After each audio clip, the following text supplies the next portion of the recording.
भोपाल में मुख्य निर्वाचन पदाधिकारी ने की प्रेस कॉन्फ्रेंस। मतदाता जागरूकता अभियान को लेकर मेरा वोट मेरा भविष्य ताकत एक वोट की प्रतियोगिता का होगा आयोजन।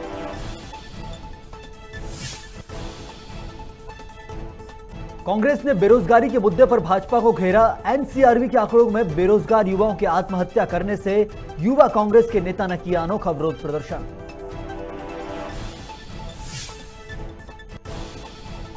निवाड़ी जिले में नर्स की हत्या मामले में बड़ा खुलासा। पुलिस ने किया 2 आरोपियों को गिरफ्तार। पूछताछ में आरोपियों ने कबूला अपना जुर्म।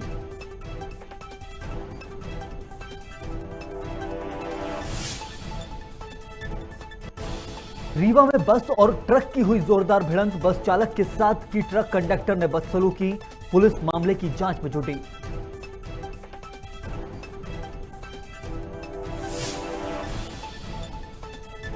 और बिलासपुर में नेता प्रतिपक्ष ने छत्तीसगढ़ मॉडल को बताया फेल। कहा प्रियंका गांधी को छत्तीसगढ़ मॉडल की चर्चा करने से पहले प्रदेश में उसका हश्र देख लेना चाहिए।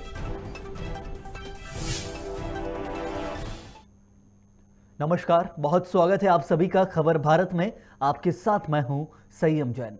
आइए बुलेटिन में खबरों का सिलसिला विस्तार से शुरू करते हैं। बिलासपुर में नेता प्रतिपक्ष धर्मलाल कौशिक ने यूपी में कांग्रेस के घोषणा पत्र के बहाने छत्तीसगढ़ मॉडल को लेकर एक बार फिर राज्य सरकार पर निशाना साधा है। कौशिक ने कहा कि कांग्रेस के राष्ट्रीय महासचिव प्रियंका गांधी को छत्तीसगढ़ मॉडल की चर्चा करने से पहले उस मॉडल का प्रदेश में क्या हश्र हो रहा है देख लेना चाहिए। उन्होंने कहा कि इससे पहले असम ने और फिर बिहार ने इस मॉडल को खारिज किया है। अब उत्तर प्रदेश की बारी है। साथ ही उन्होंने प्रदेश सरकार की कई अधूरी घोषणाओं को लेकर तंज कसा। लोगों को भ्रम में रखने की आवश्यकता नहीं है कि जिस प्रकार से यहां पर गोधन न्याय योजना की बात हो रही है, खरीदी लगभग बंद हो गई है, जो खरीदे हैं उसके भुगतान नहीं हो रही है। उसके साथ में जो बहुत सारी जो घोषणाएं की गई है कांग्रेस के द्वारा छत्तीसगढ़ में, चाहे वो पूर्ण शराबबंदी की हम बात करें, छात्र को साइकिल देने की बात करें, महिला सशक्त समूह के कर्जा माफ करने की बात करें, या अन्य जो घोषणाएं हैं कर्जा माफ करने की बात करें, किसान के आधी अधूरी कर्जा माफ की गई। बिलासपुर में सफेद चंदन की लकड़ी के तस्करी का मामला सामने आया है, जहां रतनपुर पुलिस ने मुखबिर की सूचना पर कार्रवाई करते बस स्टैंड पहुंची। वहां पुलिस को देख दोनों आरोपी लकड़ी छोड़ मौके से फरार हो गए, जिसके बाद पुलिस ने लगभग 100 किलोग्राम चंदन की लकड़ी को जब्त कर लिया है, जिसकी कीमत लगभग 5 लाख रुपए आकी जा रही है। बता दें कि तस्कर रतनपुर बस स्टैंड से यूपी जाने के फिराक में थे। वहां पुलिस ने आरोपियों की तलाश में जुटी थी और वहीं पर पुलिस ने उन दोनों को दबोच लिया। हमको सूचना मिली कि 2 युवक बोरे में कुछ अवैध सामान रख के भागने के फिराक में हैं और तत्काल घेराबंदी करके पकड़ने का प्रयास किया गया, मगर फोर्स कम होने से और शाम का अंधेरा होने के कारण, बस स्टैंड होने के कारण हमें आरोपी तो नहीं मिले, मगर 2 बोरे मिले जिसे खोल कर देखा गया तो उसमें कुछ लकड़ी के टुकड़े दिखाई दिए और उनको सूंघ कर देखने के और पहचान कर देखा गया तो वो सफ़ेद चंदन की लकड़ी मिली, जिसको थाने लाकर 102 की कार्रवाई की गई है एवं वन विभाग के पास हमने इसको भेजा है जांच के लिए और उसके बाद जो भी तथ्य सामने आएंगे उसके बाद वैधानिक कार्रवाई की जाएगी। सर, इसमें डिपो का नंबर बता रहा है उसका? ये डिपो का नंबर नहीं है, ये एक्चुअली जो हमने तौल किया है उसका नंबर है। निवाड़ी जिले के पृथ्वीपुर में बीते दिनों पहले आयुष विभाग में पदस्थ नर्स की हत्या के मामले में पुलिस ने बड़ा खुलासा किया है। जहां पुलिस ने 2 आरोपियों को गिरफ्तार किया है, वहीं दोनों आरोपियों पर 10,000 रुपए की इनामी राशि की घोषणा भी की गई थी। पुलिस ने सीसीटीवी फुटेज के आधार पर कार्रवाई की है। वहीं इस मामले को लेकर एसडीओपी संतोष पटेल ने बताया कि महिला की हत्या के आरोपी अनिल चतुर्वेदी और रोहित यादव ने अपना जुर्म कबूल कर लिया है। 7 फरवरी को पृथ्वीपुर क्षेत्र में एक महिला की डेड बॉडी यहाँ पर मिली थी। प्रथम दृष्टया मामला हत्या का प्रतीत हो रहा था। पोस्टमार्टम रिपोर्ट के बाद तत्काल हत्या का प्रकरण पंजीबद्ध किया गया।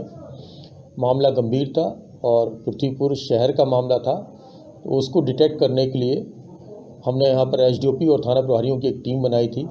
मेरे द्वारा भी घटनास्थल का निरीक्षण किया गया था और आवश्यक दिशा निर्देश टीम को दिए गए थे। लगातार हम लोगों ने सीसीटीवी फुटेज, साइबर सेल की मदद से उस हत्याकांड में लिप्त 2 आरोपियों को पकड़ लिया है। अनिल चतुर्वेदी और रोहित यादव, ये दोनों पकड़े गए हैं और जिस हत्याकांड में इन्होंने अल्टो कार का इस्तेमाल किया था उसको भी बरामद कर लिया गया है। रायपुर के नहरपारा इलाके में सड़क चौड़ीकरण की मांग को लेकर विकास समिति के सदस्यों और स्थानीय व्यापारियों ने सरकार को आईना दिखाने के लिए यज्ञ का आयोजन कर विरोध जताया है। बीते कई सालों से सड़क चौड़ीकरण के लिए प्रशासन की तरफ से कोई ठोस कदम नहीं उठाया गया, जिससे लोग खासा आक्रोशित हैं।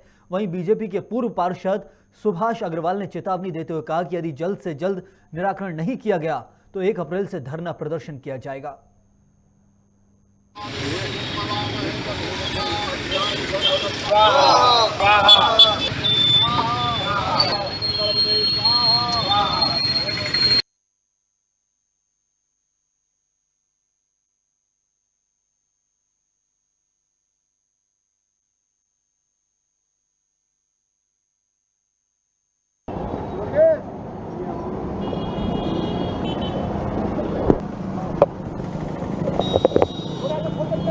हो गया ना, इससे क्या करेगा? इसके वो तो है ना अपने पास में।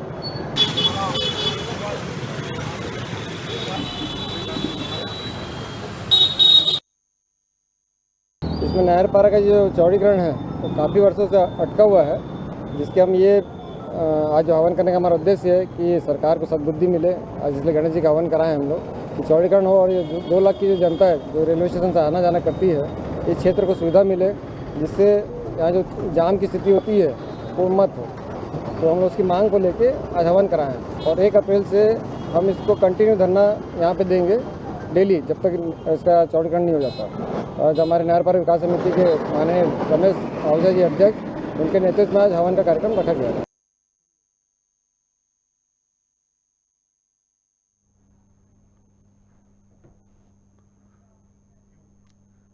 रीवा में चोरहटा थाना क्षेत्र के बाईपास के पास यूनियन बैंक के सामने ट्रक और बस की भिड़ंत हो गई। बस गहरवाल ट्रेवल्स की बताई जा रही है, तो वहीं स्थानीय लोगों ने बताया कि ट्रक आगे चल रहा था और तेज रफ्तार में बस पीछे चल रही थी और उसके बाद पीछे से बस की ट्रक में जोरदार टक्कर हो गई। वहीं स्थानीय लोगों ने कहा कि गहरवाल बस चालक की गलती होने के बावजूद चालक और कंडक्टर ने गुंडागर्दी की और ट्रक चालक को जबरन उतार कर मारपीट की है। वह मौके से बस चालक फरार हो गया। वहीं मौके पर पहुंची पुलिस चोरहटा थाना मामले में जुट गई है।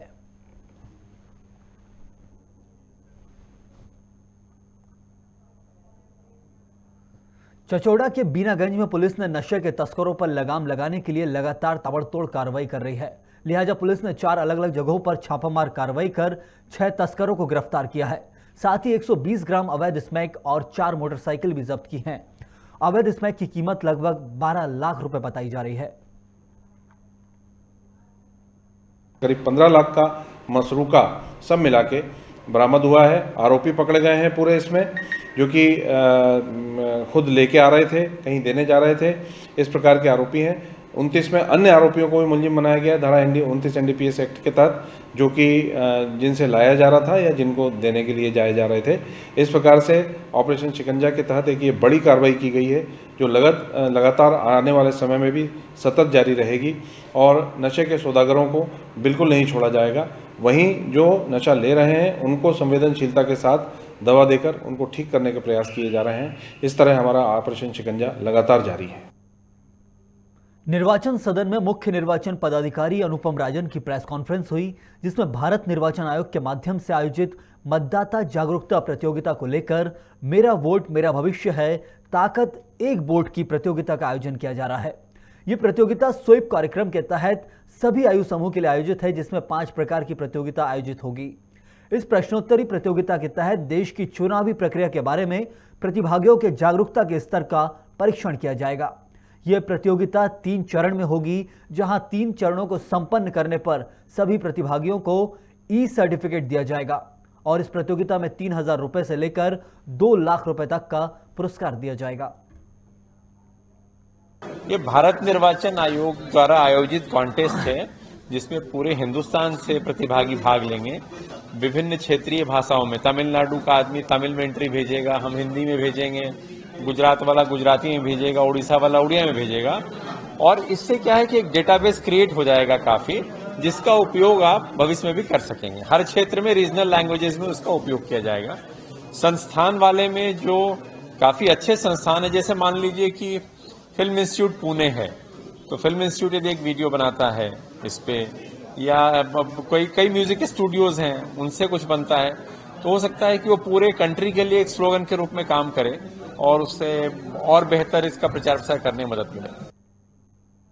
निरंतर बढ़ रही बेरोजगारी के विरोध में पूर्व प्रदेश सचिव व संभागीय संयोजक संजय मिश्रा के नेतृत्व में युवा कांग्रेस ने राजधानी भोपाल स्थित अपने कार्यालय के बाहर टाई सूट में और बूट पॉलिश कर अनोखा प्रदर्शन किया है। इस मौके पर मिश्रा ने कहा कि बेरोजगारी की समस्या विकराल रूप धारण कर चुकी है। यहां रोजगार के नाम पर सिर्फ और सिर्फ लाठियां मिलती है। साथ ही उन्होंने एनसीआरबी की रिपोर्ट का हवाला देते हुए कहा कि देश में 2018 से 2020 तक लगभग 16,000 शिक्षित बेरोजगार युवकों ने आत्महत्या की है। वहीं प्रदेश में हर दिन 2 से 3 युवा बेरोजगारी की वजह से आत्महत्या करते हैं। शिवराज सिंह चौहान, हम सब अनपढ़ बेरोजगार नहीं है, मैं आप सबको बताना चाहूंगा। मैं शिवराज सिंह चौहान, हम सब अनपढ़ बेरोजगार नहीं है, मैं आप सबको बताना चाहूंगा। मैं ये डिग्रियां हैं हमारी, हम बिल्कुल अभी बूट पॉलिश कर रहे हैं और जरूरत पड़ी तो हम ये सरकार में बैठे निकम्मे और जो भी प्रशासन के लोग हैं उनको मालिश भी करके उनको दिखाएंगे। हम सभी युवा साथी, ये युवा कांग्रेस के सभी यहाँ पे प्रदर्शन कर रहे हैं बूट पॉलिश करके, सिर्फ इसलिए ये सारे युवा पढ़े लिखे हैं, शिक्षित हैं, लेकिन बेरोजगार हैं। मध्य प्रदेश की आज पहचान बेरोजगारी पर और आत्महत्या पर हो रही है। हम सब इतने प्रताड़ित हो चुके हैं रोजगार के नाम पर प्रदेश में कि आज हमें यहाँ पे बूट पॉलिश करना पड़ रहा है।